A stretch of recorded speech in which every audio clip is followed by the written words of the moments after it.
evolucionando de sistemas centralizados a sistemas distribuidos, o sea, de lo centralizado a lo distribuido, de los sistemas unidireccionales a los sistemas bidireccionales. También estamos viendo cómo hay una gran evolución de los sistemas firmes, entre comillas, cómo se está migrando a pequeños sistemas híbridos descentralizados, configurados con energías que independientemente son intermitentes, poco firmes, pero configuradas en sistemas híbridos que tienen mayor firmeza que sistemas tradicionales y a su vez tienen un menor costo nivelado de energía. Estamos viendo cómo las energías renovables vienen bajando de costo de manera exponencial. Vemos también cómo sistemas de Internet de las Cosas, analítica avanzada e inteligencia artificial se están configurando para permitir una mejor operación y toma de decisiones de cara al control de costos y gastos de las operaciones, pero también para poder ofertar energía de nuevas formas. Eso es lo que se está habilitando. Y vemos cómo pequeñas empresas de diferentes tecnologías están llenando espacios donde las empresas grandes no caben, o donde las empresas grandes les cuesta mucho entrar, bien sea por su tamaño o por impedimentos regulatorios o porque internamente son lentos. Entonces vemos una serie de diadas donde este sector se está cambiando de manera muy interesante y donde las empresas grandes tenemos que avanzar en cómo nos adaptamos y cómo competimos también ahí. Bueno, pues a mí, pues desde afuera, porque no estoy en el sector, me llama mucho la atención lo que acabamos de ver de la democratización, y en general eso es lo que está pasando en todos los segmentos. A mí, por ejemplo, en el sector financiero, pues yo llevo toda mi vida en eso y no había ni siquiera podido visualizar que cualquiera pudiera financiar a cualquiera y que eso funcionara. Y Dios me dio la oportunidad de que, como pues saben que sé de eso, el primer on-lending que se hizo acá en Colombia, que el dinero me buscó para que le ayudara a montar, entonces monté primero y yo ni siquiera sabía que eso existía. Y pienso que eso, alguna vez estábamos con mi marido en la Universidad de Stanford viendo cosas de innovación y hablaban como de una curva de adaptación y hablaban de los early adapters, los middle adapters y los late adapters. Y mi esposo dijo, mi mujer es never adapter. A mí me cuesta, y sin embargo yo me he puesto siempre en unas cosas increíbles. Entonces yo digo, mira, otra vez me puso aquí en este mundo tan fascinante y digamos eso de que realmente cualquiera pueda producir, vender, comprar y mover energía era algo para mí que estaba como tan lejos y ahora lo veo como tan factible. Y me pongo a pensar, si bien a veces se asustan los actores tradicionales, como en el caso del sector financiero, los bancos les asustaron en algún momento y siempre se asustan cuando ven muchos chiquitos que comienzan a tener mucho poder gracias a todas estas tecnologías y cambios, pero tienen algo que es fundamental y es el conocimiento. Y yo pienso que si yo fuera alguna de las grandes, sacaría el mayor provecho de eso que ya tengo, ¿no? Y lo que a mí me da pesar es que muchos gigantes tienen millones de clientes pero no los conocen. Entonces, porque la medida que yo conozco eso es poder, relaciones, confianza. Es más, podría ser que a la final terminemos vendiendo y haciendo otras cosas muy interesantes gracias a todo ese conocimiento que yo tengo ahí, a esa montaña o ese mar de información. Entonces, a eso me dedicaría. ¿Y cómo ha sido, digamos, la interacción cuando se le habla a estos grandes desatados de clientes? ¿Lo ven, no lo ven? Pues... Ha evolucionado muchísimo, pero aún falta y es una lucha, porque incluso en los mismos bancos, que se supone que preguntan hasta de qué se van a morir las personas, pero cuando lo ven, no usan esa información de una manera inteligente. Hay un problema de actitud enorme, ¿eh? Sí, es cultura. Es cultura y pienso que en eso pues todavía hay demasiado por trabajar. Lo bueno es que todos estos nuevos chiquitos comienzan a pellizcar y entonces se dan cuenta que tienen que hacer algo. Pero estos chiquitos, la comunidad, los desarrolladores, las startups, Yo soy el chiquitito, llevo toda mi vida intentando convencer a las grandes empresas de que me hagan caso. Siempre van a la reactiva, jamás lideran. Y siempre lo del fight, flight, es como pasan por los tres. Siempre sale algo nuevo, primero lo luchan. Cuando ven que no pueden luchar, lo ignoran. Y cuando ven que lo de ignorar tampoco funciona, luego empiezan a la parte de innovación. Y lo que decías de las estrellas. Sí, las grandes empresas son las estrellas. Y los chiquititos miramos a las estrellas, pero de repente casi todos los chiquititos hemos bajado la mirada, hemos dejado de mirar a las estrellas. Hemos dicho, pero si hay una montaña por subir aquí. Ahí no llegamos, pero ahí sí. Y despacito hemos ido avanzando y cada vez más. Yo he pasado totalmente de realmente intentar convencer a dejar de intentar convencer. Yo ya no tengo por qué convencer a nadie. Tú eres una gran empresa, haz lo que quieras. Yo voy por mi camino. Y este cambio de actitud, creo que las grandes empresas lo van a acusar bastante. Sí, pero la verdad es que de todas maneras, yo me acuerdo tanto cuando llegó el Banco Santander, un paso de animal grande que hasta le tocó cambiar el elefante por hipopótamo, algo así, por lo que estábamos nosotros en el cuento por eso, por rinoceronte, por lo del elefante, lo de San Pedro. Y estaba con un gran banco y el banco llega a Santander, tranquilos, ustedes tienen conocimiento. Y no va a pasar nada, y no pasó nada.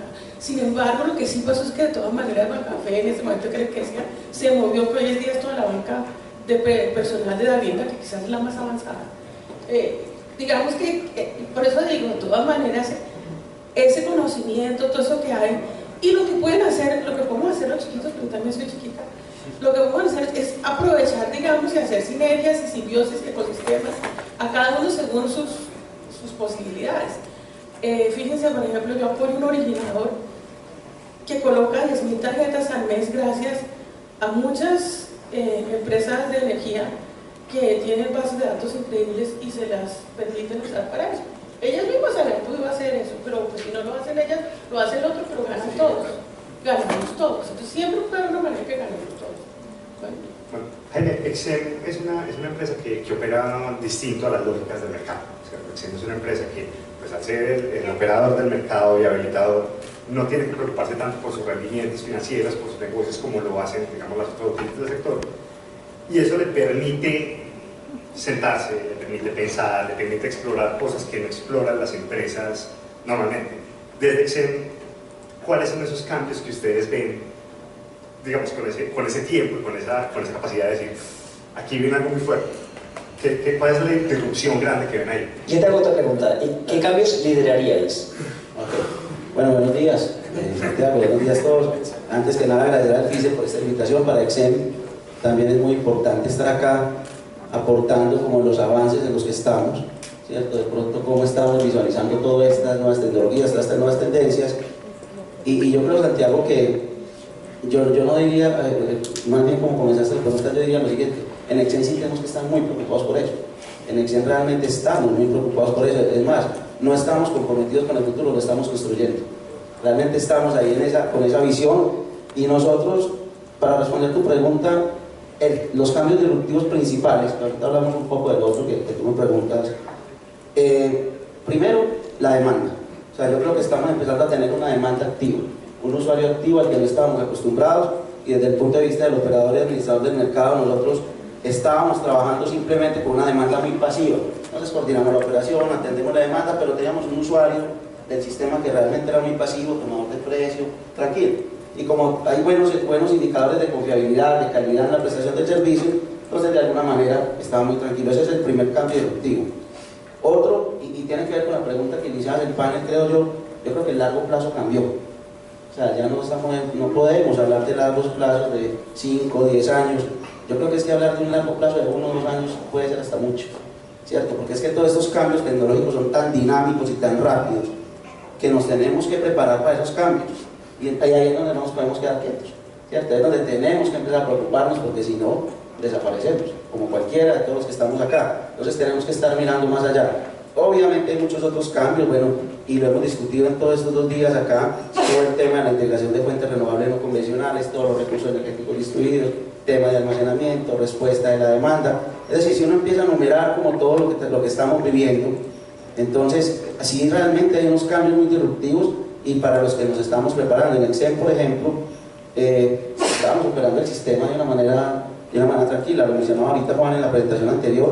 Acabamos de inaugurar el centro de control hace un mes, y lo inauguramos es precisamente porque nos estamos preparando para integrar todas estas nuevas tendencias y estas nuevas tecnologías. Si nosotros, y eso no empezó este año, ese es un proyecto que lleva 8, casi 10 años desde que lo empezamos a construir. Entonces, si nosotros nos hubiéramos quedado ahí, Santi, si nos hubiéramos quedado ahí, posiblemente hoy ya tenemos una plántica solar instalada en el sistema, ya tenemos una plántica eólica, hoy, pero en 2 años que vamos a tener.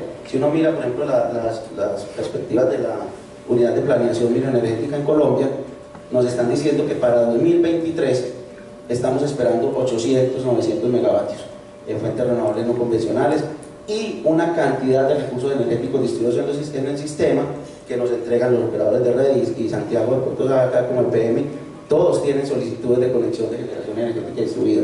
Entonces, eso empezó hace 8 o 10 años, esa preparación. Hoy no hemos terminado el centro de control, o sea, todos los días, por lo que yo les digo, como esto va cambiando tan rápido, todos los días nos estamos preparando. Sí, ya tenemos el centro de control con la última tecnología, estamos trabajando en la plataforma tecnológica, porque ese es otro cambio disruptivo, posiblemente me faltaba. Recuerden que tenemos una información muy desde la generación hacia el usuario, pero ahorita con el gran cambio, una demanda muy activa, porque el usuario va a querer tomar decisiones en tiempo real, tener la mejor información disponible. Entonces vamos a tener una cantidad de flujo de información en doble sentido, incluso en muchos sentidos, porque también ya viene la relación entre los sectores, o sea, no va a ser solo el usuario, sino también la relación y la integración de todos los sectores, distinto al energético con el energético, donde vamos a tener que priorizar y saber manejar esa información que vamos a tener y esos flujos de información y la cantidad, porque si hoy tenemos 1000 datos, por decir cualquier número, vamos a tener 10.000, quién sabe cuánto en el futuro. Todos los referenciamientos que hemos hecho nos muestran que eso triplica o quintuplica la cantidad de lo que se tiene planeado. Entonces es un cambio muy disruptivo, muy grande. Estamos preparando y acondicionando nuestra plataforma tecnológica. Y para rematar esta pregunta, para continuar, no podemos dejar el recurso humano igual. O sea, nosotros como personas, como los que manejamos el centro de control, como los que estamos corriendo los procesos, como los que estamos calculando y analizando esa información, nos tenemos que preparar para eso. Entonces no es lo mismo operar, por ejemplo, un sistema eléctrico con generación hidráulica y térmica, como es Colombia principalmente, a tener ya unos recursos muy variables, con una variabilidad muy grande, con una intermitencia que posiblemente se nos van a generar. Entonces tenemos que preparar también el recurso humano para eso. Ya comenzamos también en este proyecto que les cuento.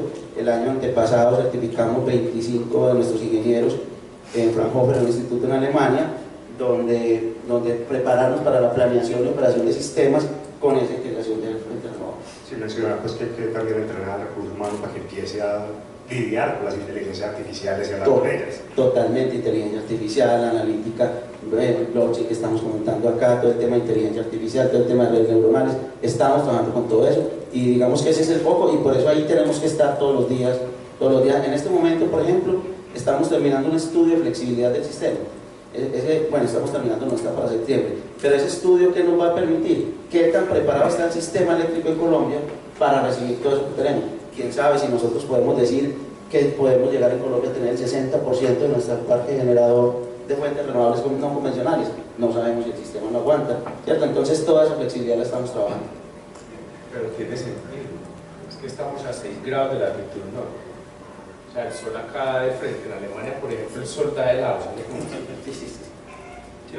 una mezcla de energía supremamente grande, sin estar surgida la oportunidad, hay buen corredor eólico, hay buena biomasa, hay formas de cambiar la manera en cómo estamos pensando el desarrollo del país en términos de energía. Es que es bastante extraño que en Colombia hay mucho sol y nos quedamos sin energía. En España pasa lo mismo. Es que todos sabemos que se está empezando, o sea, realmente tienes toda la razón. O sea, hay muchos países que también tienen mucho sol más que nosotros y apenas hace 2 años están integrando fuentes renovables al sistema. Estamos como en un despertar.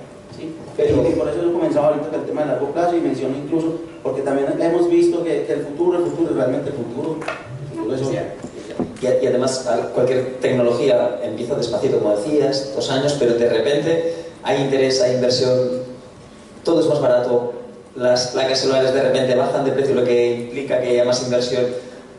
Y no son las planificaciones que hacíamos antes así, ahora realmente es completamente exponencial. Completamente exponencial. y el usuario está aprovechando toda la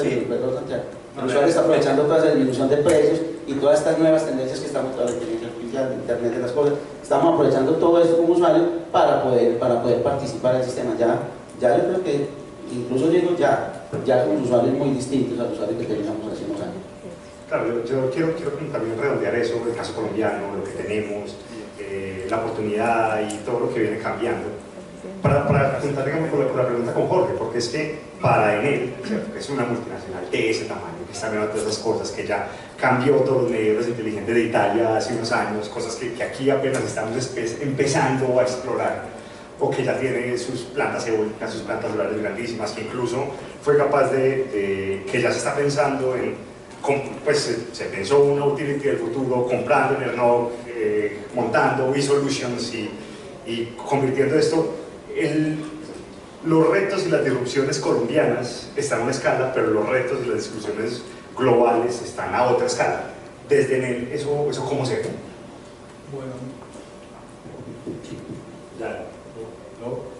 ¿se escucha? Sí, como bajito. Bueno, muy buenos días. Primero que todo, pues agradecer por la invitación del FICE y pues muy contento de estar acá. Como estabas mencionando, yo lo que diría es,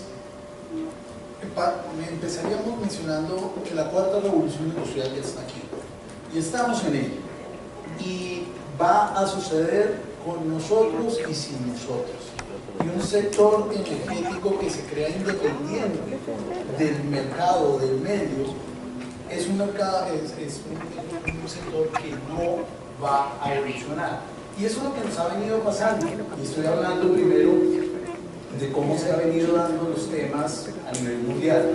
Y para eso, pues yo iniciaría mencionando que el cliente como eje central de nuestro proyecto, dentro de nuestra estrategia, ha sido la fuente que nos llevó a que cambiáramos nuestra estrategia. Primero, antes teníamos estrategias de 5 a 10 años, la estrategia largo plazo es 3 años. ¿Sí? Nosotros ya presentamos todo 3 años. Eso es primero. Segundo, entonces la velocidad, como tú lo mencionaste, es realmente uno de los temas fundamentales que estamos viendo. Y desde ese punto de vista, hemos venido entendiendo que necesitamos adoptar los cambios inmediatamente. Para eso hemos realizado pues, cambios estructurales y, como tú lo mencionaste, adquisiciones de empresas que nos permitan facilitar el proceso. La fusión o la adquisición de algunas empresas, el trabajar con las startups. Nosotros llevamos con laboratorios para cada una de las zonas. Tenemos uno en Sudamérica, está en Chile, tenemos unos 2 en Europa, uno en Israel y uno en Rusia. Y eso nos permite, llamémoslo, que las cosas se den a una velocidad mucho más rápida que lo que nosotros queremos. Entonces, aquí nosotros diferenciaríamos el negocio tradicional y lo nuevo. Y el negocio tradicional, claro, los activos van a seguir existiendo, ¿sí? Y hay que pagarlos. Claro, y seguramente hay una parte que será regulada, pero por ejemplo también uno de los temas que se está pensando es que todavía no es claro cuáles son nuestros nuevos competidores.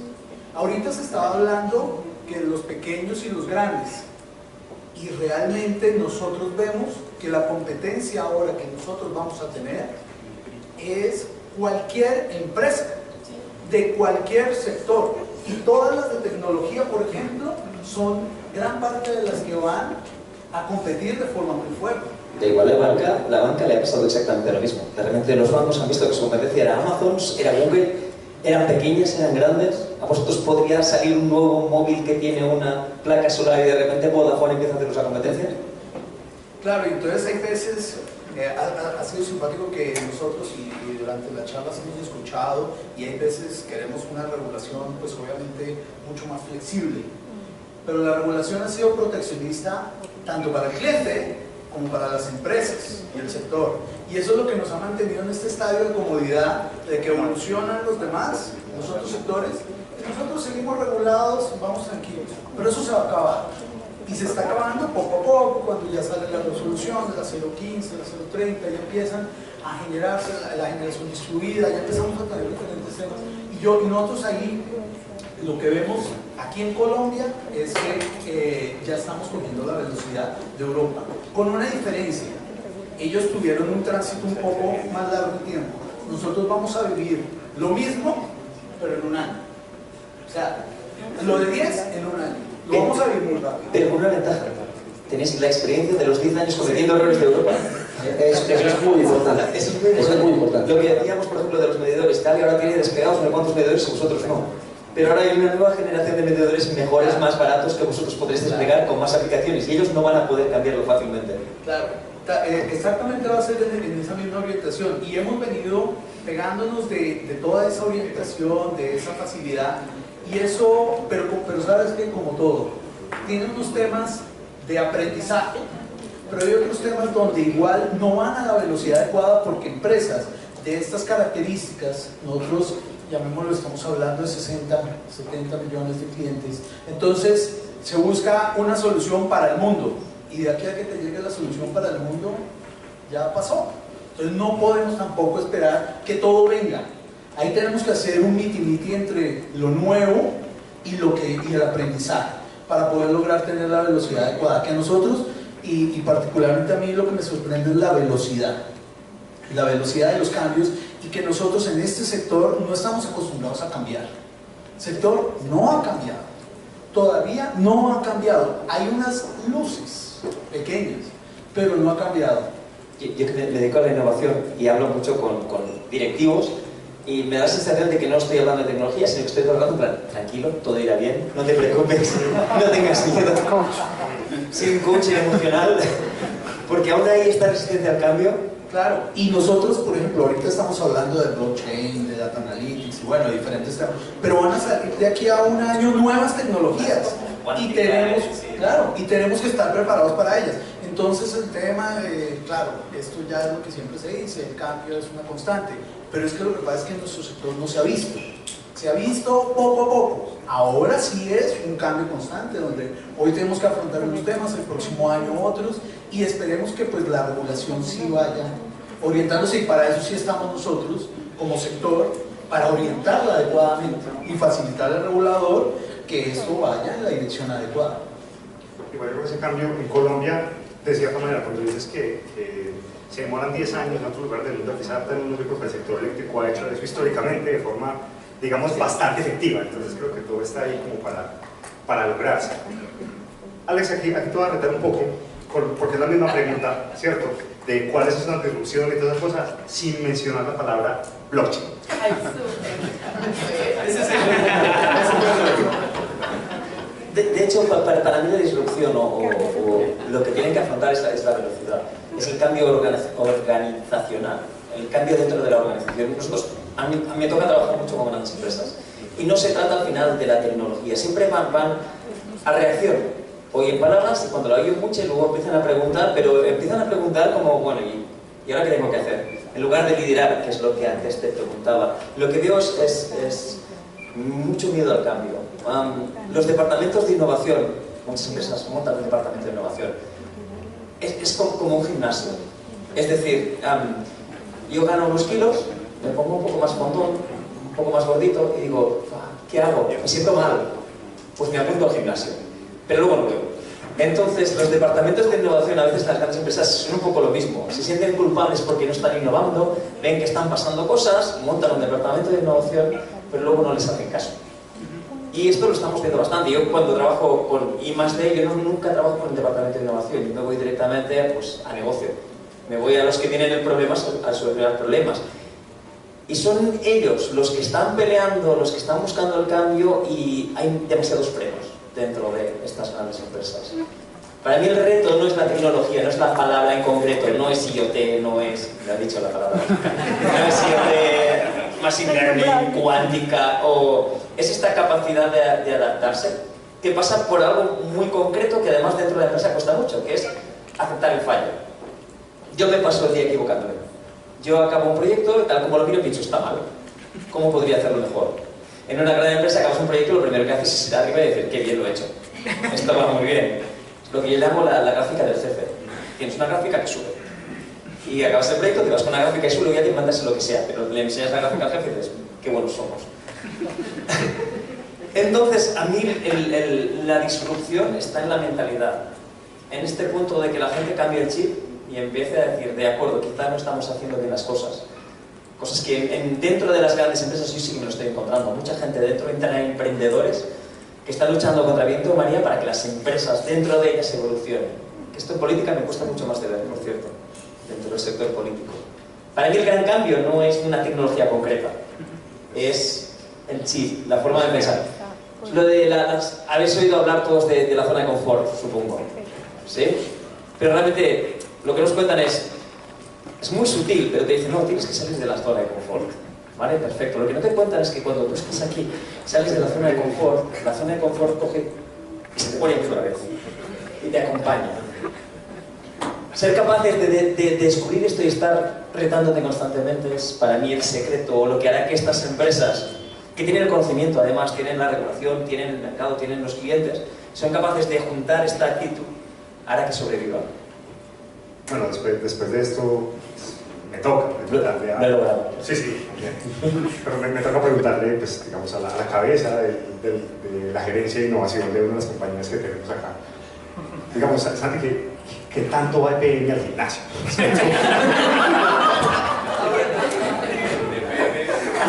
En EPM hay demasiadas personas, hay unos que vamos al gimnasio todos los días y con un equipo maravilloso hacemos gimnasio todos los días, y no necesariamente los que no les gusta ir al gimnasio se animan a ir al gimnasio, pero eso es normal en una compañía grande.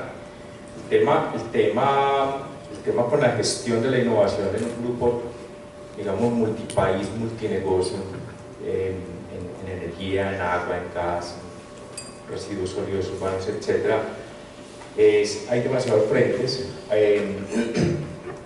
y lo que hemos venido haciendo es hacer equipo con los negocios de manera muy cercana para llegar a acuerdos con ellos sobre cuáles son sus grandes dolores en términos de vigencia, mantenerse vigentes y atractivos como negocio, cuáles son las áreas de oportunidad para capturar ahorros importantes en costos y gastos. Ese es particularmente el foco ahora que tenemos una concentración importante en esa medida, pero y de manera similar con los negocios hemos venido identificando áreas de oportunidad de innovación para desarrollar negocios adyacentes y áreas de oportunidad de innovación para desarrollar negocios nuevos.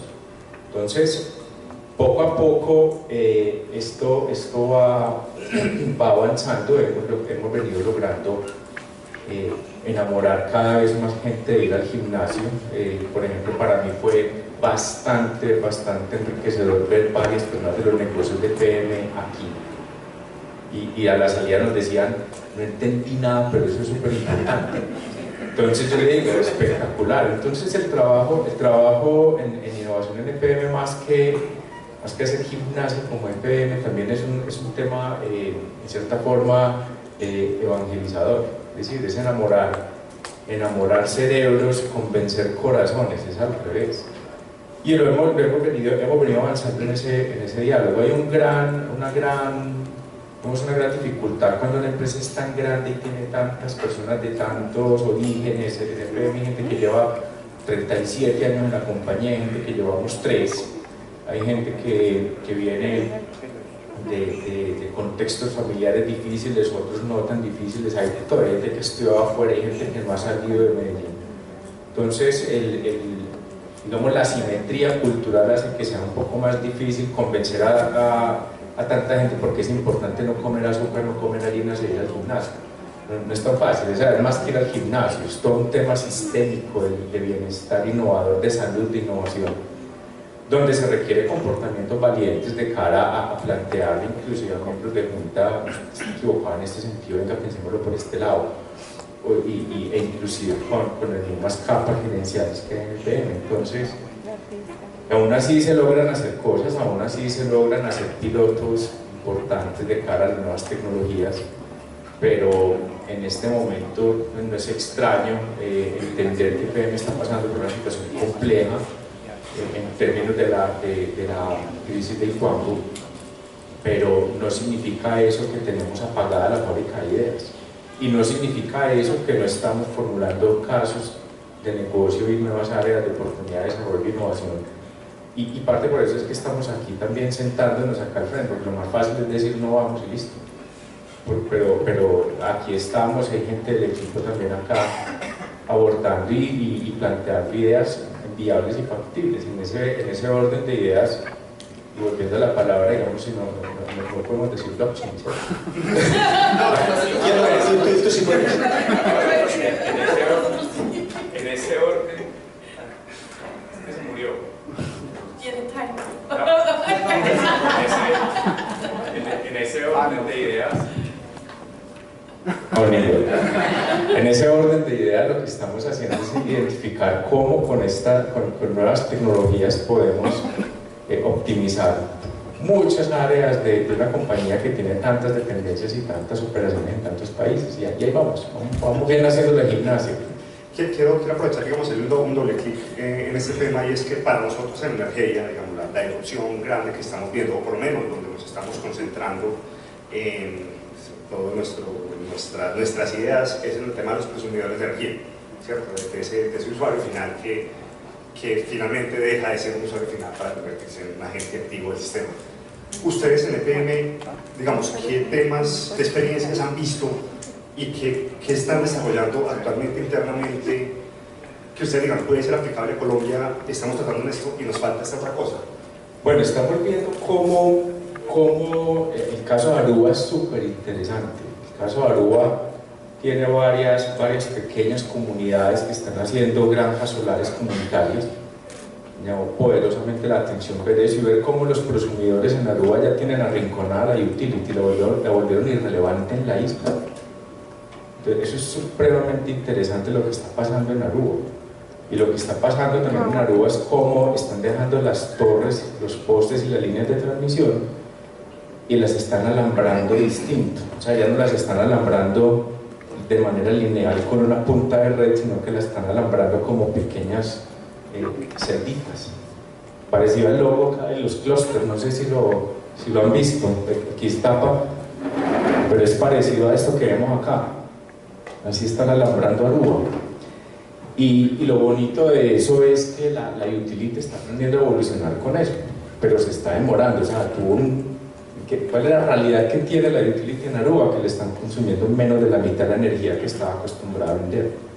Eso lo estamos observando y lo estamos siguiendo de cerca. Otro tema importante es los sistemas híbridos, por ejemplo, con celdas de combustible, como las de Bloom Energy, no sé si las han visto por ahí, que están volviendo a las líneas de transmisión un backup para el 2% del tiempo, pero revisando cómo vienen cayendo los precios de energía solar, tanto celdas como sistemas de instalación y almacenamiento, puede que ese 2% ya no lo requieran de la red tradicional, sino de estos otros sistemas.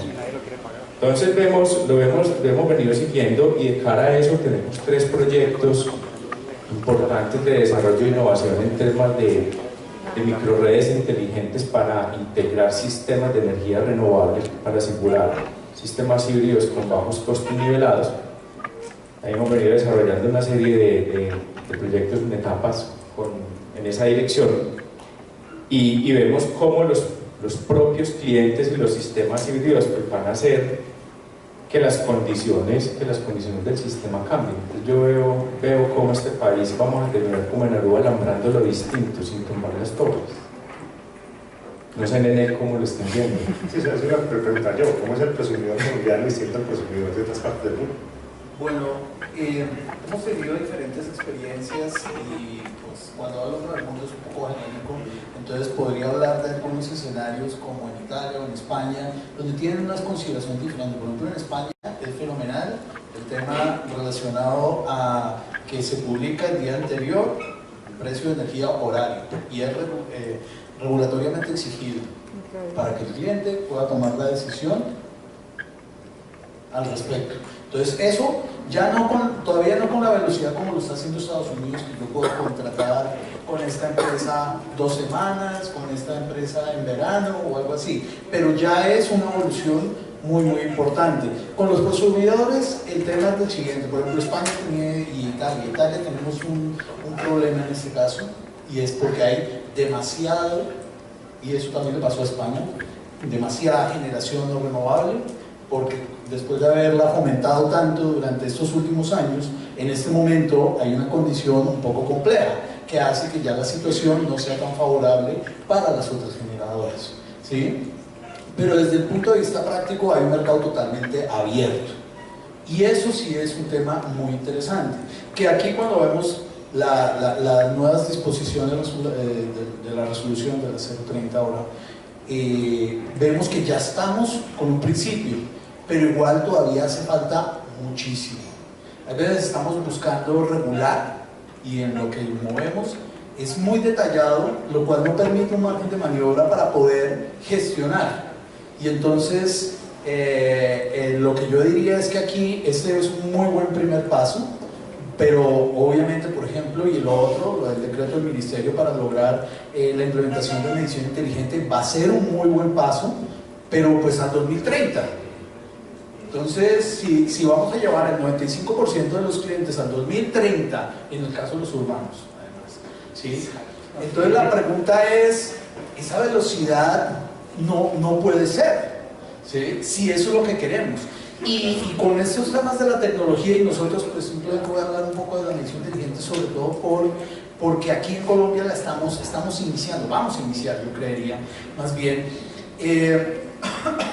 Tenemos un piloto, nosotros hicimos un piloto, y para mí fue muy interesante. Hace 2 años hicimos un piloto de 42.000 clientes, y en ese piloto para nosotros fue súper interesante que aprendimos 3 factores. Primero, la empresa, en la transformación interna de la empresa, de cómo se gestiona con una medición inteligente, cambió la mitad de los sistemas de la compañía.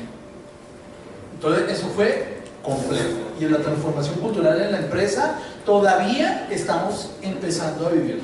Segundo, el tema en el mercado, los clientes, el que ellos sean protagonistas y que realmente tomen esas decisiones de cuándo generar, no entienden eso, el concepto todavía no. ¿Por qué? Porque pues nuestro nivel de clientes todavía no está llegando a eso, pero poco a poco va a llegar, y cuando llegue lo van a demandar, ya es exigible que lo tengan. Y tercero, pues el regulador, también mostrarle a él cómo funciona eso. Entonces, desde el punto de vista práctico, ¿qué encontramos? Encontramos, por ejemplo, un cliente que de repente tenía momentos en que estaba generando, y no teníamos ni idea, porque fue antes de la resolución, y él nunca nos había reportado que había implementado sus unidades solares, y de repente entonces ya empezamos a ver, y con él ya estamos aprendiendo a ver la bidireccionalidad de la energía, y empezamos a movernos en ese sentido. Entonces para nosotros ha sido una experiencia súper interesante, y la hemos vivido, pero estoy hablando de un piloto de 2 años, estoy hablando de un proyecto de 10 años para llevar Colombia en eso. Y pues la resolución y todos los temas, porque ahorita lo que estamos llevando a que sean prosumidores son los grandes clientes. No estamos hablando de la verdadera generación distribuida, donde tú tienes vehículos eléctricos que realmente son los que se conectan y generan, y tomas tú la decisión. Y para mí ahí es donde yo digo, nos hace falta mucho. O sea, ya hay principios, pero tenemos que caminar un poco más rápido. Claro, pues yo lo que veo es que empezamos a decir es que lo que se necesita es regulación, pero al mismo tiempo que Codensa está donde está precisamente porque puso medidas direccionales sin regulación, porque tenía prosumidores sin regulación, porque estaba, digamos, dentro de su poder hacerlo. Más que poder, es por un tema de riesgo, y es de ensayar y tolerar el error. Esos 42.000 medidores fueron 20.000 millones de pesos a riesgo todo, a cero ingreso, porque como no está reconocido en ese momento, ¿sí? Pero ¿fue para qué? Bueno, claro, una empresa con músculo, con capacidad, tuvo la posibilidad de implementarlos, pero lo vamos a aprovechar. ¿Cuál es cómo calcularías todo el aprendizaje y el valor que tiene? No, eso sí ha sido... Claro, de nuevo, el retorno no es en peso, usted tiene de acuerdo, pero la formación, la capacitación, la evolución dentro de la empresa, lo que has dicho, todo el cambio dentro, todo lo que habéis visto, lo que has aprendido, ¿tuvierais que pagarlo a una gran consultora? No, eso sería, claro, y sería gigantesco, porque es que el aprendizaje ha sido a cómo gestionar los clientes, cómo gestionar nuestros propios compañeros trabajadores, o sea, y los sistemas, y ya, por ejemplo, en nuestro caso, la gran fortuna es que ya tenemos los sistemas listos. Entonces ahora viene la transformación, ya estamos listos.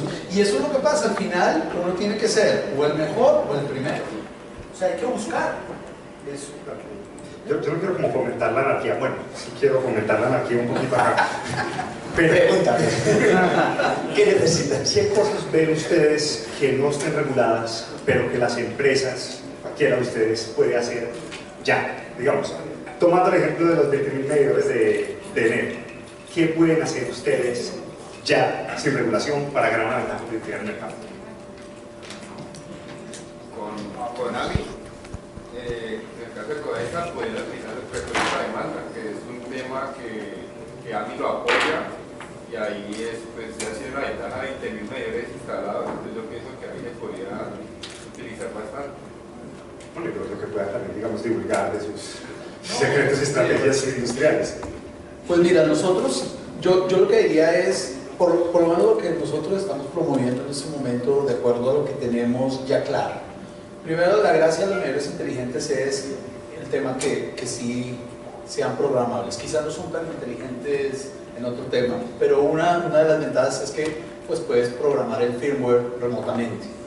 Y esa ventaja te hace que tú puedas evolucionar. Entonces, por ejemplo, el tema de la tarifa horaria todavía no la podemos implementar tan directamente, pero hay temas como, nosotros ahorita hay un tema que tiene que ver con gestión interna, más que con productos y servicios a los clientes. Estamos estudiando en este momento el primero, el de calidad de servicio, y es, tan pronto un cliente le quede una fase sin servicio, automáticamente que nos llegue la información al centro de control, ¿sí? Y gestionarla proactivamente. Entonces eso ya es un cambio para nosotros en tiempos de forma muy importante. Otro tema que tiene que ver un poco con las reclamaciones y anticipar la gestión de lo que es variaciones de consumo. En el caso del piloto tuvimos un cliente que llegó ahí, le hicieron una obra, le dejaron una fase a tierra y de un momento a otro se le incrementó el consumo. Claro, él hubiera esperado al periodo de facturación, le llegaba la factura por 10 millones de pesos y automáticamente nosotros nos dimos cuenta a los 3 días. Fuimos donde el cliente, ¿qué está pasando? Que usted me está consumiendo lo de un año en un día. ¿Qué fue lo que pasó? Y no, que es que ayer vino a hacer esta obra. Entonces nos aceleramos en todo el proceso de atención del cliente y nos evitamos una reclamación posterior que hubiera sido muy difícil de gestionar. Entonces, yo lo que diría son las ventajas que estamos aprovechando. El otro, pues en gestión de cartera también, por la limitación de suministro. O sea, tenemos que es básicamente el corte social. Entonces son temas, pero todavía no estamos orientándolo hacia productos y servicios de valor agregado. Porque en ese sentido, todavía nos hace falta 2 temas. Uno es conocer muy bien, porque pues todavía como no es regulado, no hay regulación al respecto, conocer muy bien cuáles son las ventajas, llamémoslo los beneficios que vamos a obtener. Estamos empezando a pilotear algunos temas, pero todavía es conocer los beneficios. Y lo otro es que, como tenemos un piloto, estamos sobre un software, llamémoslo limitado en capacidades. Entonces, en ese sentido no hemos podido arrojar un poco más de beneficios. Entonces, en valores agregados todavía yo creo que nosotros estamos cortos, porque sí vemos que hay una potencialidad muy grande y nosotros sí estamos dispuestos, por ejemplo, a lo que va a pasar con la medición inteligente, y es la apertura total del mercado, de regulado o no regulado. Ahí sí se va a poder hacer, y entonces eso pues va a ser un dolor para unos, pero también va a ser unas oportunidades para otros, y en el medio va a ser beneficioso para todos. ¿Sí? Eso es lo que nosotros, y esa es nuestra apuesta. Pero todavía no hemos logrado como cerrar varios de los temas por la versión de piloto que estamos trabajando. ¿Qué más están pensando que se puede hacer ya? Yo creo, Santiago. No, yo creo que son muchas cosas las que es para despertar un poquito aquí. Yo creo que ahorita tocamos un tema muy importante, lo mencionaba Alex, en el sentido de que tenemos una experiencia inmensa de otros atrás, 10 años, 15 años, que nos pueden traer unas lecciones aprendidas inmensas para nosotros lograr esto en un año como lo mencionabas ahorita, o menos. Entonces, por ejemplo, cómo se van a conectar todos estos nuevos recursos en la red que tenemos hoy. ¿Por qué los países que tienen tan alta integración de fuentes renovables no convencionales y recursos energéticos distribuidos no, porque siguen apostándole a la interconexión internacional y no montan redes? O sea, uno se tiene que empezar a preguntar una cantidad de cosas, incluso le apuestan a ello, ¿cierto? Porque siempre está primando la calidad y la confiabilidad en la prestación del servicio, y siempre se ha visto que es que necesariamente tenemos que diversificar, y no se pueden poner todos los huevos en la misma canasta, como decimos nosotros. Entonces hay que empezar a tener eso en cuenta también. Nos llamaba la atención Australia y Dinamarca, con alta penetración de renovables y apostándole a la integración regional. Están desarrollando proyectos para interconectarse con sus vecinos e incrementar la capacidad de los circuitos que tienen hoy, porque es que están pensando en ese potencial de no solo generar o producir para sus usuarios, sino que los consumidores ya están pensando también con largo plazo, también cómo puedo llevar la energía yo también a otra parte, yo como usuario, como un consumidor normal. Entonces yo creo que sí hay muchas cosas que pueden hacer. Obviamente los requisitos de conexión, en Colombia tenemos una ventaja. Por ejemplo, ya nosotros trabajando con el sector eléctrico, con el Consejo Nacional de Operación, con la UNME, hicimos una propuesta y la entregamos al regulador el año pasado, y ya salió hace un mes y medio ya para comentarle, por lo menos diciendo, mire, requisitos mínimos para conexión de estos recursos en el sistema. Y eso es importante, porque los sobrecostos que se han visto en otros países por cosas que no se tuvieron en cuenta en el momento de la conexión, que es otro punto importante. Entonces son unos sobrecostos altísimos, y no solo en dinero, que Alex también lo decía, apagones, situaciones difíciles de calidad en las instalaciones que afectaban directamente a los usuarios. Entonces hay mucho aprendizaje que creo que hoy tenemos que aprovechar.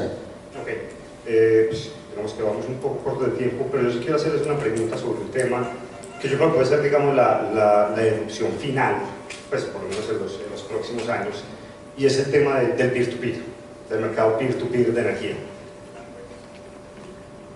¿Cómo creen ustedes que va a llegar el peer-to-peer de energía? ¿Creen que va a ser una cosa medio orgánica, va a ser una cosa pensada por las empresas? Pues digamos, pues una de las amenazas que las utilities ven, y una de esas oportunidades, pues que somos un poquito más anarquistas también, pues la vemos con mucha emoción. ¿Ustedes qué piensan de ese peer-to-peer? ¿Cómo lo ven llegando a Colombia? Sí, lo ven llegando a Colombia. Yo pienso, me gustaría pues contarte un poco de la experiencia del sector financiero, ¿no? La verdad, digamos que antes era impensable que se pudiera realmente uno financiar, y más en segmentos, por ejemplo, como las microfinanzas, donde es bastante complejo el tomar decisión por los niveles de riesgo. Y pues les voy a dar un ejemplo de esto, por eso pienso, yo no conozco tanto de la parte energética, y ayer entendí que, digamos, la necesidad de que el contador inteligente ya pues haría más difícil el tema, mientras que pues en el sector financiero pasar la plata de un lado a otro, digamos, hay tantas formas de hacerlo, pues que no es difícil. Lo difícil era pues como quitarse el paradigma. Entonces, un cliente en México me dijo, yo quiero realmente hacer en México toda una financiera basada en crowdfunding. Incluso en ese momento no estaba regulado. Él se animó y la quería hacer en microfinanzas, aprovechando que las tasas de interés allá son elevadísimas porque no hay topes. Entonces dijo, quiero buscar una opción más económica que permita a los mejores perfiles tener tasas aceptables, ¿no? Y lo que hicimos, y me dijo, pero entonces como no puedo hacer visitas ni nada, quiero poder simular eso. Y lo que hicimos fue que el cliente hace un texto sobre por qué un ensayo de por qué yo necesito el crédito y por qué me lo merezco. Y lo que nosotros hicimos hace ya muchos años, hace más de 7 años, hacer con análisis de textos no estructurados, reconocimiento de patrones, un análisis de esos textos para correlacionarlo con el comportamiento de pago, y el modelo de ellos, que lleva muchos años, tiene estas características. Así que nos ahorramos la visita y comenzamos a generar confianza. Y lo más interesante es que el inversionista también se puede meter en la página y leer estos cuentos, y también le ayuda a incrementar su confianza y como saber a quién le está prestando y conocerlo un poco más. y ha sido pues él incluso ayudó, ya está regulado todo esto en México, y fue la primera institución regulada en México y ha ido pues avanzando de manera interesante. Entonces yo pienso que si sin embargo con todo esto que ya es regulado, que este hombre es un genio, que se ha logrado hacer muchas cosas, en todas estas empresas lograr el pico exponencial no es tan fácil, o sea hay que lograr una masa y llegar a esa masa para poder ya despegar, y ahí es donde yo pienso que tienen ventaja los que ya tienen la masa. Entonces sí, ahí tienen ventaja, y yo lo que veo como muy grandes opciones, lo que tú decías, ya cualquiera puede meterse en cualquier cosa, en cualquier tema.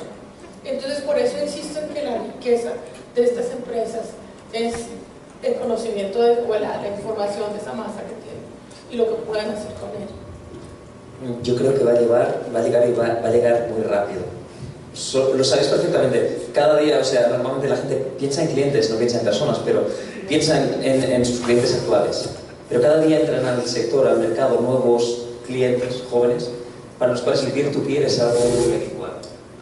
Y toda esta gente que ya va a exigir un peer-to-peer se va a encontrar con tecnologías cada vez más preparadas, más baratas, más fáciles, y que además, como lo hemos visto, o sea, realmente el peer-to-peer se puede volver viral como sería un meme en redes sociales. No sería de extrañar que una startup decidiera, no, la placa solar te la pongo yo, te la pongo gratis, y yo lo que voy a hacer es gestionar los recursos de esa placa solar y ganar yo los beneficios durante los 3 siguientes años hasta que amortices y luego es tuyo. ¿Por qué no? Pueden ser muchos nuevos modelos de negocio en los que no hemos pensado, que de repente haga que todo el mundo, para todo el mundo, sea muy barato, fácil, inmediato. Y obvio, sí, que sea obvio. Por ejemplo, nosotros con todo el crecimiento que hemos tenido en movilidad eléctrica, con todas las más de 30 puntos de carga que ya tenemos en Medellín, a los usuarios de los carros eléctricos les damos una tarjeta. Entonces ellos con esa tarjeta cargan en diferentes partes, y toda la energía eléctrica que consuman en los diferentes puntos de carga en la ciudad se les factura en su casa. Entonces hicimos algo que fue desvincular la presencia física del usuario en su punto de carga, es decir, para que se le cobre la energía del vehículo no lo tiene que conectar en su casa, lo puede conectar en otras partes. Entonces ya lo que estamos haciendo y revisando es cómo entonces, si tú me invitas a comer a tu casa y yo llego en mi carro eléctrico y digo, hey, déjame conectar el carro, tú no te pongas nervioso porque se te va a subir tu factura, sino que yo paso mi tarjeta en tu cargador, cargo mi carro y me cobras energía a mí. Así la haya consumido por tu transformador, por tu contador, etc. Es toda la inteligencia que hay detrás que permite estos intercambios entre personas. Y no estamos lejos que entonces Lilian llegue y diga, no, pero no le regale la energía, cóbresela, cámbiesela por tokens. Y entonces, con blockchain. Por ejemplo, el otro tema que estamos observando, por ejemplo, en las ciudades cada vez es más difícil encontrar un sitio de parqueo. Pero entonces, ¿qué tal si la utility tiene unos sitios de parqueo con sus cargadores, y si tú parqueas en ese sitio, yo me comprometo a entregarte el carro con un 10% más de carga, pero tú me dejas utilizar la batería de tu carro para yo hacer otras cosas en mi red? Entonces hacemos un intercambio de dos servicios que no necesariamente están intermediados en kilovatios hora o en pesos colombianos, en cualquier cosa. Entonces yo pienso que se abre un camino importante. Otro piloto que estamos haciendo con unos apartamentos es ponerle energía solar a todo el edificio de apartamentos, para revisar cómo los constructores le pueden ofrecer a las personas que van a vivir ahí, véngase a vivir a esta unidad de apartamentos porque aquí vivir les sale más barato. Entonces son también mecanismos diferentes que hacen parte y que los habilita la medición inteligente y otros temas de información en la red.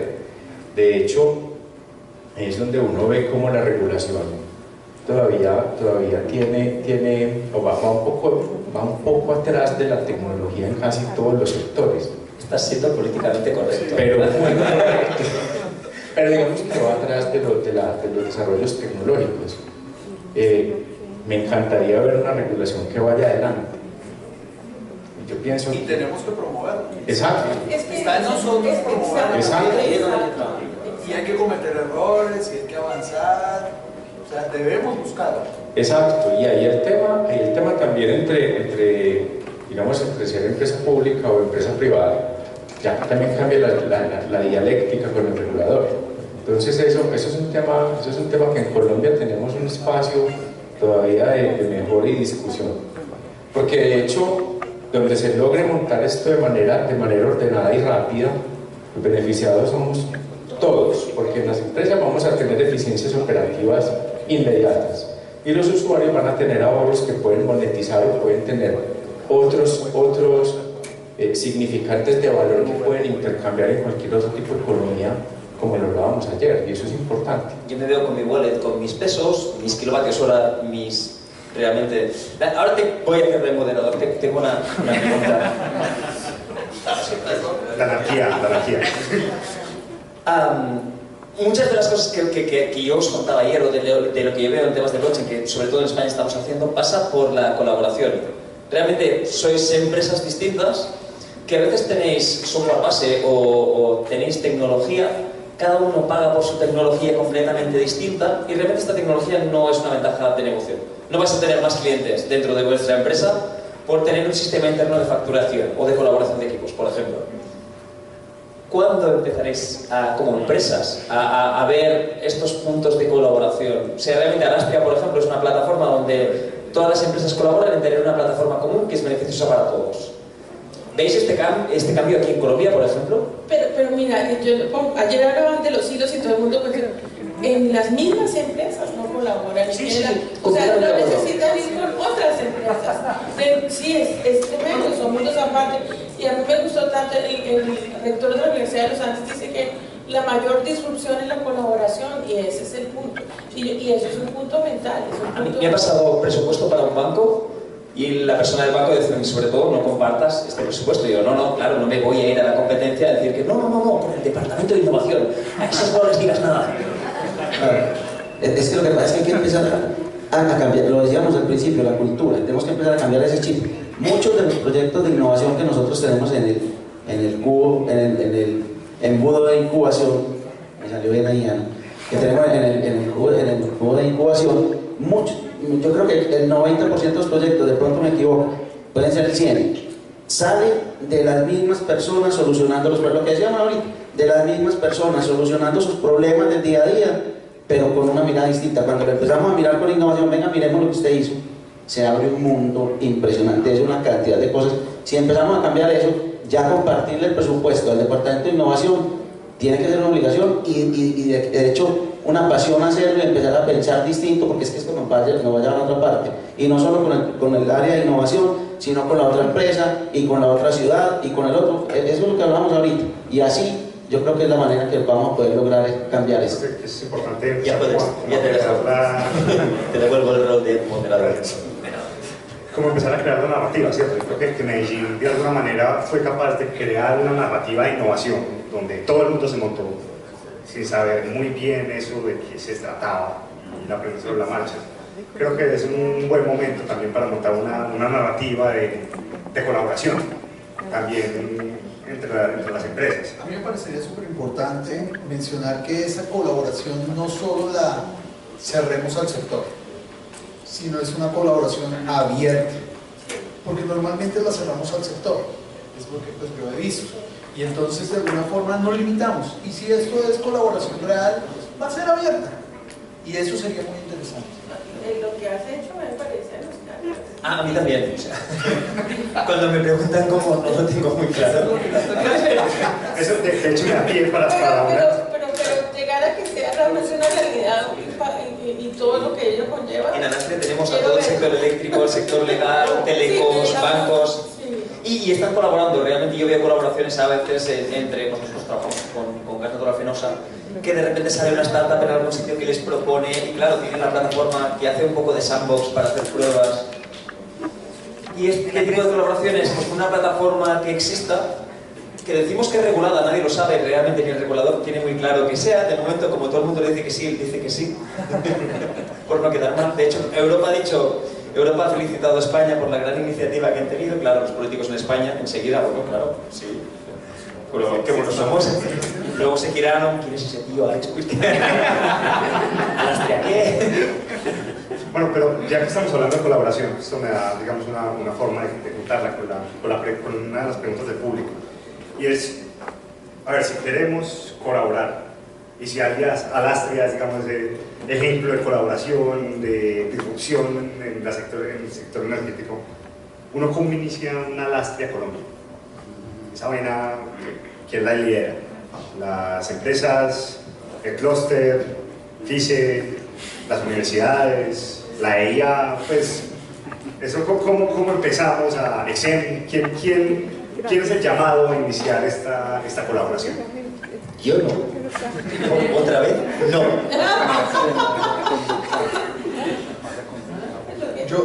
Yo lo que diría es que no estoy seguro si perdóname, lo diría así, si la pregunta es adecuada, porque realmente si es colaborativa, no importa quién la lidere.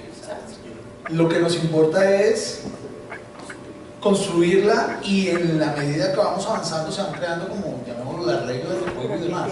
Pero lo importante es iniciar, porque pues no vamos a estar todos en el momento del inicio. Alguien va a empezar con esa iniciativa. Tú empezaste solo. Sí, pero ahora somos una junta directiva de 12 personas, tenemos el núcleo duro que llamamos, que es un WhatsApp con 40 personas colaborando, montamos unos eventos que se llaman Jinchen, en el cual se apuntan 300 personas de todos los sectores cada vez que montamos algo. Luego tenemos a 14 comités, creo, comité de innovación, comité de universidades, el comité que cada cual, y luego tenemos ecos locales en cada una de las ciudades que se encargan de promover. No es trabajo de una persona. Es lo que tú dices, alguien puede empezarlo, pero que no es la responsabilidad de una sola persona. Claro, porque estoy viendo como un paseo a la costa, ¿cierto? Digamos, ya vamos para la costa, sí, vámonos todos para la costa, pero la verdad es como, bueno, ¿quién dice, bueno, listo, ¿verdad? Es quien arranca, quien dice, mañana arrancamos, se monta, no hemos. El tema, por ejemplo, nosotros con el fondo de capital privado, ya con las startups que tenemos ahí, tenemos un fondo de 100 millones de dólares, de 50 millones de dólares, y ya acabamos de lanzar otro, y estamos en etapa de recomponer los periodos de inversión en el tiempo. Pero con las compañías que tenemos ahí, estamos haciendo telemetría de un acueducto en el corregimiento de Sucre. Eso es lejos, o sea, eso es un sitio pequeño, lejos, complejo de prestarle servicio, pero básicamente lo que hicimos fue un robot que capta el agua, la trata, la analiza, la distribuye, la mide, la factura, le hace el monitoreo en tiempo real. Lo pusimos en funcionamiento hace un mes y lo hicimos con una de las pequeñas empresas del fondo. Entonces ya estamos diciendo, listo, ¿cómo más podemos hacer esto? Por ejemplo, pesaje en tiempo real de los vehículos que recogen residuos sólidos en la ciudad, o cómo podemos con esta empresa monitorear otro parque solar flotante que hicimos con otro emprendedor. Entonces empiezan a cruzar las ideas, y en la medida que empieza a haber esa polinización cruzada, que empieza con cosas muy pequeñas, es que empieza a subir la marea del sector. De hecho, con una de esas empresas del Fondo de Capital Privado invertimos de manera conjunta con Engie, en otra empresa. Entonces empieza a desarrollarse un ecosistema colaborativo donde los emprendedores y las nuevas tecnologías están sentados a la par en la mesa con nosotros desarrollando estas soluciones. Y las desarrollamos con ellos porque nos agregan valor a nosotros, pero también vemos oportunidades de escalar esto a nivel global. Por ejemplo, el tema de telemetría de acueductos, ya cuando uno ve un país como Chile, que es un país largo, lleno de pequeños valles, gestionar el servicio de agua en pequeñas comunidades allá es todo un desafío en términos de distancia, pero con esta tecnología no, y ya tenemos la nube montada para hacerlo. Entonces, en la medida, es decir, es arrancar con esos pequeños actos valientes de atreverse a trabajar con emprendedores, a hacer cosas, y luego invitar a otros colegas para subir la marea. Ya luego competiremos con las olas, pero subamos la marea. O sea, Alastria se dice que es un entorno de competición, digamos competición, realmente es un entorno de colaboración donde todos ganamos y luego la competición viene encima. Y créanme, encima hay una competición brutal. Sí, es que si no hay Ahí se mata. Claro, y está bien. Y es lo que tiene que ser. Pero claro, yo he estado en muchísimas reuniones con Santander, BBVA, Banco de Sabadell, discutiendo sobre qué es la mejor opción para todo el mundo. Luego por detrás... Sí, es que Otras conversaciones. si uno pretende desarrollar un ecosistema de innovación por diseño, eso no funciona. Es decir, uno no puede ordenar una hectárea de selva y decir, bueno, señores micos, ustedes solamente pueden saltar de 3 a 4 de la tarde de este árbol a este árbol y ranas canten a las 6 de la mañana. No, eso no funciona así. Funciona con cosas más simples. Uno sabe que si contamina el agua, pues se mueren los peces y las ranas se van. Y si tumban los árboles, se mueren las orquídeas y los monos se van. Ya solamente tienes que controlar dos cosas para que un ecosistema funcione de manera saludable. Yo creo que como industria sí podemos identificar cuáles son esas 2 o 3 cosas que podemos mover para que el ecosistema surja y florezca y las ranas canten cuando quieran, pero que nunca dejen de cantar. Sí, es que yo creo también que estamos tendiendo ya a entrar, digamos, un concepto que nosotros decimos la economía incluyente, ¿cierto? Entonces ya estamos entrando ahí. Yo creo que, o por lo menos ahí tenemos que entender y empezar a romper todas las barreras, desde la persona, desde la empresa, desde el sector, todas las barreras que tenemos hoy y empezar a construir entre todos y yo creo que es la manera que lo vamos a lograr. Pero en Colombia, yo de manera optimista, miro que hay agremiaciones que están empezando a unir todos esos esfuerzos, que están empezando a mover todo esto, economía inteligente, hay el FICE, mire, o sea, todas estas cosas que estamos haciendo, el clúster, todo esto que estamos haciendo empieza a apostarle a eso, y lo que decía ahorita Santiago, o sea, la narrativa, yo creo que ya la estamos construyendo, y en ese sentido, una vez empecemos esa bolita de nieve empiece a tomar fuerza, se dispara. Yo creo que cuando se habla de esta colaboración, está hablando por ahora colaboración. Empresarios, emprendedores, empresas, gremios, bla, bla, bla. Las universidades, ¿qué rol deben tener ahí? ¿Cómo ha sido el rol en España, las universidades, todo tipo de cosas? Porque, digamos, más que bien en las universidades, nosotros tenemos algo que las empresas no tienen, ¿cierto? Y es que nosotros no tenemos una presión de un día a día tan fuerte, pues más allá de calificar exámenes y demás, pero no tenemos una presión de un día a día tan fuerte como que tienen las empresas. No estoy nada de acuerdo. De hecho, yo soy bastante anti-universidad en bastantes aspectos, pero cada vez que nosotros tenemos a alguien que viene de la universidad, lo primero que tengo que hacer es que se olvide de todo lo que le enseñan en la universidad y luego enseñarle de nuevo. Tenéis una presión para estar a día y para preparar a gente para el mundo real, que a veces creo que se os olvida. Que no es enseñar, es preparar a la gente. Y cuando llegan, de repente dicen, esto funciona así. O sea, la frase en nuestra empresa, pues en la universidad esto nunca me lo dijeron. Cada día. 1000 veces. Y podrían enseñar eso. Sin embargo, o sea, es verdad, hay más. Por ejemplo, yo estoy en Alemania y allá la universidad está muy unida, y eso digamos que le da una ventaja enorme. Sin embargo, yo sí creo que hay un espacio muy importante, sobre todo porque la academia logra como completar muy bien las cosas, o sea, porque tiene una visión diferente. Y entonces, cuando un académico toma algo ya es mucho más concreto y fácil y asequible y se masifica. A mí eso me parece súper importante, por lo menos. Yo estaba pensando en un ejemplo que me ha gustado mucho, yo me muevo mucho en el mundo del emprendimiento, y es Manizales Más. En Manizales Más se unieron todos los actores para crear empresas y apoyar empresas, y han hecho un buen trabajo. Y se unió la banca para ayudar a financiación, la alcaldía, la universidad para ayudar a formar, ¿no? Y porque muchos empresarios pues saben de algo pero no saben del resto y necesitan apoyo y los han ayudado. Yo pienso que cuando hay un bien común y la universidad se involucra y puede apoyar y aportar muchísimo, pero muchísimo. Bueno, ya tenemos, digamos, no sé si alguien quiere hablar más del tema de las universidades y el rol de las universidades en la colaboración. Yo creo que un ejemplo, Santiago, es miremos el proyecto Energética 2030, que todos sabemos que de Conciencias. ¿Cuántas universidades hay ahí? O sea, ese es un ejemplo. ¿Y cuántas empresas? 2 o 3, ¿cierto? Entonces, creo que ese es un punto de apoyo fundamental para lograr la narrativa que necesitamos. Es que mi experiencia en universidades normalmente es o es marketing o ya directamente preguntan a ¿cuánto cobrarán ellos? Claro. Yo respecto al tema de las universidades, más que hablar del rol para, por ejemplo, apoyar este proceso de cambio, uno de los temas que estábamos hablando de la transformación cultural es también el desarrollo de las personas para esta nueva, llamémoslo, esta nueva vida. Y no estamos preparados nosotros, de 1 año a 2 años estamos en eso y estamos preparando ingenieros todavía pensando en lo mismo. No sabemos qué tenemos que preparar. Sí. Entonces la pregunta Les es... tenemos que preparar para que no sepan para qué prepararse. ¿Para qué hay que prepararlos? ¿Sí? Entonces, ese es el tema, el cambio. Por ejemplo, el nivel de adaptación, la capacidad de adaptación es uno de los elementos fundamentales y ahí sí esa cátedra no existe.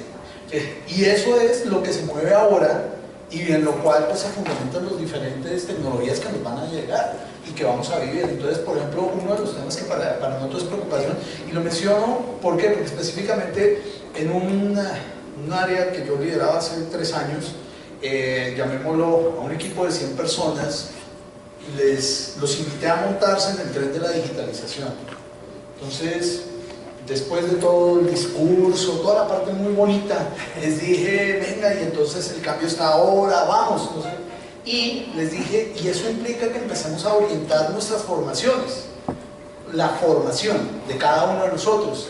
Pasaron los 3 años y de los 100, solo 3 personas ya empezaron y ya tengo 3 especialistas en Data Analytics. Me escucharon, empezaron a orientar 3 de 100. Yo di una charla en la universidad, último curso, diciendo que estábamos enseñando a la gente de blockchain, que le estábamos formando y contratando.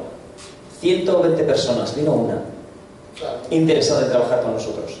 119 escucharon, dijeron, ¡ah, qué bien! Me voy de fiesta. Claro, entonces es muy importante ese llevar al equipo, llevar a las personas a este proceso para que realmente nos ayuden a empujar, porque además esos son los líderes del futuro. Bueno, creo que ya estamos sobre el tiempo. De todas maneras, yo creo que un aplauso pues, a todos los panelistas. Esto muestra que, a ver, ya se convierte en una especie como de comodidad, de decir un cliché, el sector está cambiando, siempre está cambiando. Yo creo que aquí el mensaje con el que yo me quedo es el mensaje de la narrativa de colaboración que se necesita, que ya con las universidades y algunas empresas hemos empezado a hacerlo, pero creo que Colombia está en una posición absolutamente competitiva frente al resto de América Latina para mostrar, pues hombre, cómo es este cambio y cómo se debe dar. Entonces, muchas gracias a todos.